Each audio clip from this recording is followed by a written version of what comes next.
चलिए दोस्तों स्टार्ट करते हैं। फिजिक्स क्लास 12 का मोस्ट इंपोर्टेंट न्यूमेरिकल है, करेंगे इसका सॉल्यूशन बहुत ही आसान तरीके से। चलिए दोस्तों देखेंगे सबसे पहले क्या चीज दी हुई है वो लिख लेंगे हम। सबसे पहले क्या क्या दिया हुआ है हमारे पास,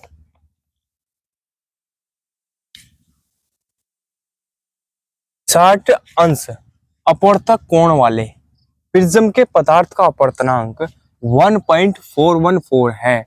न्यूनतम विचलन की दशा में आपतित प्रकाश के लिए निम्नलिखित की गणना कीजिए। नंबर 1 न्यूनतम विचलन कोण, नंबर 2 आपतन कोण, नंबर 3 अपवर्तन कोण और नंबर 3 निर्गमन कोण। ठीक है, इनकी गणना करनी है हमें। तो सबसे पहले हमारे पास अपवर्तक कोण दे रखा। अपवर्तक कोण को कैसे प्रदर्शित करते हैं, ए से। ए बराबर दिया हुआ है 60 अंश। ठीक है भाई, यहाँ तो कोई दिक्कत नहीं है। और प्रिज्म के पदार्थ का अपवर्तनांक यानी n बराबर कितना दिया हुआ है, 1.414। अगर आपको ये पता हो ये काहे का मान है, √2 का मान है। किस चीज का मान है, √2 का। 1.414 किस चीज का मान है, √2 का मान है। ठीक है, यहाँ तक इसलिए लिख दिया हमने बराबर √2। अब हमारे पास फॉर्मूला होता है, सबसे पहले इसी का निकाल लेंगे। पहले वाला, पहले के लिए लेंगे प्रिज्म के लिए,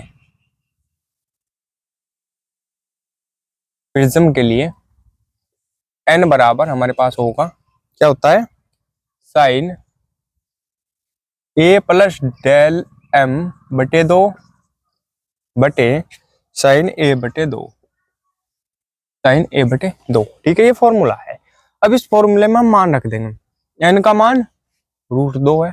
ठीक है, तो एक काम करो, सबसे पहले इसे इसके साथ ले जाओ, इसे इसके साथ ले जाओ, यही मान रख लो। n का मान है √2 रख दिया, कोई दिक्कत नहीं। बराबर साइन a का मान कितना, 60 रख दिया, प्लस डेल m बटे 2। ठीक है, कोई दिक्कत नहीं यहाँ तक। बटे साइन a का मान कितना है, 60 रख दिया, बटे 2। फॉर्मूले में रख रहे हैं मान। देखो भाई, यहाँ n की जगह √2 रख दिया, बराबर साइन a की जगह 60 रख दिया, प्लस डेल m बटे 2। ऐसा कैसा है, फिर नीचे साइन a की जगह 60 रख दिया, बटे 2। ठीक है भाई, अब इसे 2 से काटेंगे, देखो कितना आ जाएगा, 30। ठीक है, तो क्या लिख देंगे, √2 बराबर साइन 60 प्लस डेल m बटे 2 बटे साइन 30। ठीक है, यहाँ तो कोई दिक्कत नहीं। अब साइन 30 का मान कितना होता है, 1/2। तो लिख देंगे √2 बराबर साइन 60 प्लस डेल m बटे 2 बटे 1/2, क्योंकि साइन 30 का मान जो है वो 1/2 है, लिख भी देंगे, चूंकि साइन 30 बराबर 1/2। ठीक है, यहाँ तक कोई दिक्कत नहीं है। अब इसकी क्रॉस मल्टीप्लाई कर लो, इसकी गुणा करेंगे इसमें और इसकी इसमें करेंगे, तो इसमें करेंगे √2 गुणा 1/2, इसकी इसमें गुणा हुई और इसकी इसमें होगी तो सेम ये वैल्यू रहेगी, क्योंकि वन में किसी चीज की गुणा करेंगे तो वही रहेगी। बराबर क्या हो जाएगा, साइन 60 प्लस डेल m बटे 2। ठीक है भाई, यहाँ तो कोई दिक्कत नहीं है। या इसे क्या लिख सकते हैं, √2 बटे 2। सारा खोल कर बताऊंगा, बिल्कुल clear. Sine 60 plus del m बटे 2। ठीक है, इसे लिख दिया, √2 की गुणा 1 में करी, √2 बटे 2। ठीक है, अब ये √2 बटे 2 है, इसकी √2 से ऊपर नीचे गुणा कर दो, ऐसे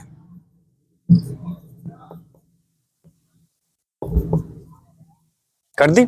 बराबर साइन 60 प्लस डेल m बटे 2। दिख रहा ना क्लियर, हाँ चलिए ठीक। तो ये आ गया। अब क्या करेंगे, √2 क्या हो जाएगा, क्या बन जाएगा, 2। √2 को क्या लिखते हैं, 2 बटे, ये क्या बनेगा, 2√2,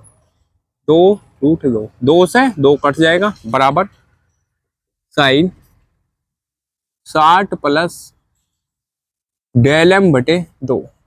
ठीक है, यहां तक।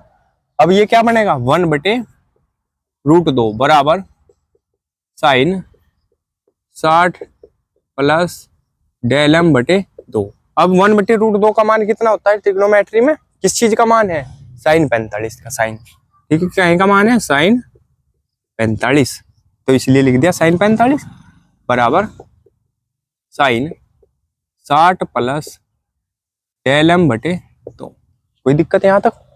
अब जो ये जो 45 लिखा लिख देंगे, चूंकि साइन 45 का जो मान है वो क्या होता है 1 बटे रूट 2। ठीक है, अब साइन से साइन काट दो, क्या बचा 45 बराबर 60 प्लस डेल एम बटे 2। कोई दिक्कत यहाँ तक? अब क्या करो, क्रॉस मल्टीप्लाई कर दो इसकी इसमें और इसकी इसमें।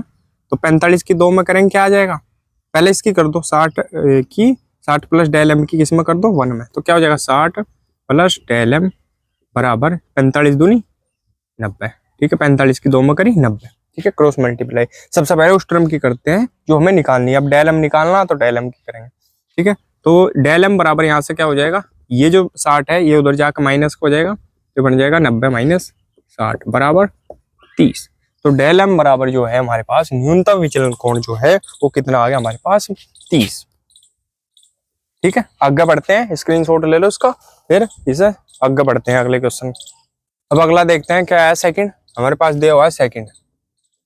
आपतन कोण, आपतन कोण, आपतन कोण आई बराबर होता है फॉर्मूला ए प्लस डेल एम बटे 2, ए प्लस डेल एम बटे 2। अब इसमें मान रख देंगे, ए का मान कितना है हमारे पास 60 प्लस डेल एम कितना है 30 बटे 2। तो क्या आ गया है हमारे पास 60 और 30 90 बटे 2। 2 तो से काटेंगे कितना 45। तो हमारे पास आ गया जो आई का मान है यानी आपतन कोण है, ये सेकंड आंसर आ गया 45। दूसरा है अपवर्तन कोण, अपवर्तन तीसरा क्या है अपवर्तन कोण। अपवर्तन कोण जो है आर बराबर होता है ए बटे 2, ए बटे 2। ए का मान कितना है 60 बटे 2, यही 2 से काटेंगे क्या आएगा 30। तो एक आंसर आ गया हमारे पास ये अपवर्तन कोण। अब आ जाओ नंबर 4 पे, निर्गमन कोण।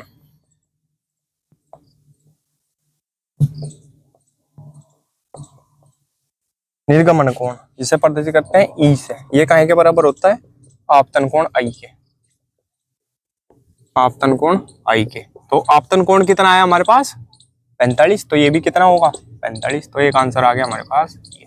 स्क्रीनशॉट ले लेंगे इसका। ठीक है, तो दोस्तों अगर वीडियो अच्छी लगी हो तो प्लीज वीडियो को लाइक कीजिए, कमेंट कीजिए और हमारे चैनल को सब्सक्राइब कीजिए और घंटी का बटन भी दबा लीजिए, जिससे आपको हमारी वीडियो की नोटिफिकेशन सबसे पहले मिल सके। मिलते हैं अगली वीडियो में, तब तक के लिए बने रहिए हमारे चैनल पर। धन्यवाद।